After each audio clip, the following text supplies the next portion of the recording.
महाराष्ट्राचे तुकडे पाडणारा अजून जन्माला यायचा आहे अशा शब्दात पंतप्रधान नरेंद्र मोदींनी शिवसेना पक्षप्रमुख उद्धव ठाकरेंना उत्तर दिलंय। कारण काल तुळजापूरच्या सभेत उद्धव ठाकरेंनी केंद्रातलं भाजप सरकार महाराष्ट्राचे तुकडे पाडण्याचा डाव आखत असल्याचा आरोप केला होता। त्याच पार्श्वभूमीवर मोदी धुळ्यातल्या दोंडाईचा सभेत बोलत होते। मुंबईशिवाय महाराष्ट्र आणि महाराष्ट्राशिवाय देश संपूर्ण अपूर्ण असल्याचंही पंतप्रधान म्हणाले।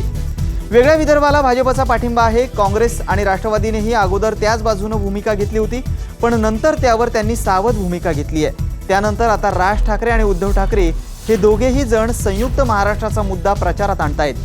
त्यावर सध्या भाजप बॅकफूटवर गेल्याचं चित्र आहे।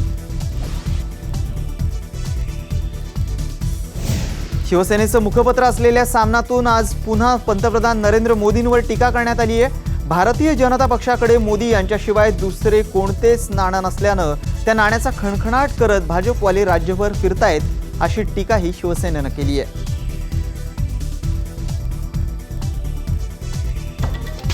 नरेंद्र मोदी यांनी सत्तेवर आल्यापासून शेतकऱ्यांचं हित मुळीच पाहिलं नाही असा आरोप राष्ट्रवादीचे सर्वेसर्वा शरद पवार यांनी केलाय। शरद पवार अहमदापूरमधल्या प्रचार सभेत बोलत होते। या मतदारसंघात उभ्या असलेल्या बाबासाहेब पाटील यांच्यासाठी राष्ट्रवादीची सभा आयोजित करण्यात आली होती। त्या सभेत पवार बोलत होते। नरेंद्र मोदी आपल्यावर कायमच टीका करतात, मात्र त्यांना मी घेतलेले निर्णय ठाऊक आहेत का? माझ्यावर आरोप करण्याआधी मोदी आपले निर्णय शेतकऱ्यांच्या हिताचे नाहीत हा विचार का करत नाहीत असा टोलाही पवारांनी लगावलाय।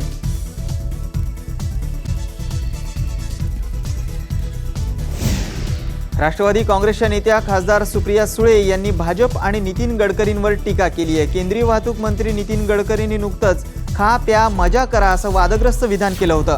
एकीकडे भ्रष्टाचारावर मोदी टीका करतात आणि दुसरीकडे त्यांच्या पक्षाचेच मंत्री भ्रष्टाचाराला खतपाणी घालतायत हा भाजपचा दुटोंडीपणा आहे असं सुप्रिया सुळे यांनी म्हटलंय।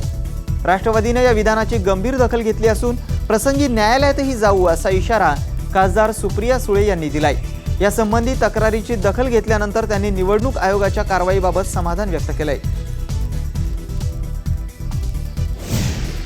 बंडखोरी करून राष्ट्रवादीतून भाजपात दाखल झालेले बबनराव पाचपुते अडचणीत आलेत। कारण पाचपुतेंसह त्यांच्या 22 समर्थकांवर श्रीगोंदा पोलीस स्थानकात गुन्हा दाखल करण्यात आलाय। सरकारी कर्मचाऱ्यांना मारहाण केल्याप्रकरणी पाचपुतेंसह एकूण 23 जणांवर हा गुन्हा दाखल करण्यात आलाय। राष्ट्रवादीतून बंडखोरी केल्यानंतर भाजपच्या गोटात दाखल झालेल्या पाचपुतेंना श्रीगोंदा विधानसभा मतदारसंघातून भाजपनं उमेदवारी दिली आहे।